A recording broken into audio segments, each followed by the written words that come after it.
Bienvenue à votre rendez-vous du vendredi. Comme vous le savez, chaque vendredi nous parlons de technologie. Nous avons lancé précédemment notre nouvelle série qui est comment monter son PC gamer. Et là nous sommes à notre troisième épisode qui est de savoir réellement quelle est la carte mère adéquate pour soi.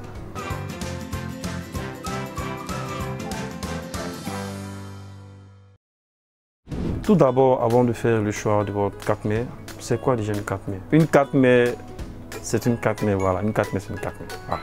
La carte mère, c'est une grosse plaquette qu'on retrouve dans un ordinateur régulièrement. Voilà. C'est elle qui accueille tout ce qui est autres composants, notamment des cartes filles. Quand je parle de cartes filles, tout ce qui est carte PCI 16, carte PCI Express, tout ce qui est mémoire RAM, tout ce qui est un microprocesseur, en tout cas, c'est la carte mère. Les composants importants de la carte mère, c'est-à-dire les points vraiment essentiels à prendre en compte au niveau de la carte mère. On a le socket qui répond exactement au niveau du processeur. On suppose que vous avez bien fait le choix de vos processeurs. Si c'est un processeur avec un LGA 2200, vous devez avoir vraiment une carte mère qui est compatible à ce type de processeur-là. Et par la suite, nous avons des slots pour les mémoires RAM. Voilà, il y a des cartes mères qui en ont 2, il y a d'autres cartes mères qui en ont 4, qui sont fonctionnelles en mode dual channel pour certaines cartes. Donc ce sont des points vraiment clés à prendre en considération.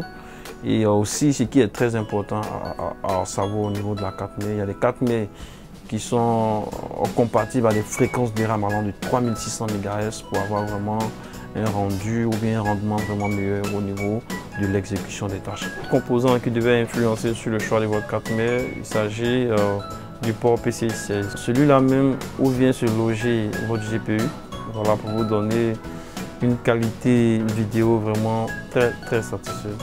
En bonus, n'hésitez pas à remarquer aussi des cartes mères possédant des ports Type C, ce qui rendra vos transferts de données impeccables parce que le port Type C a plus d'avantages. Et des cartes Wi-Fi intégrées à la carte mère pour la fiabilité de la connexion Internet.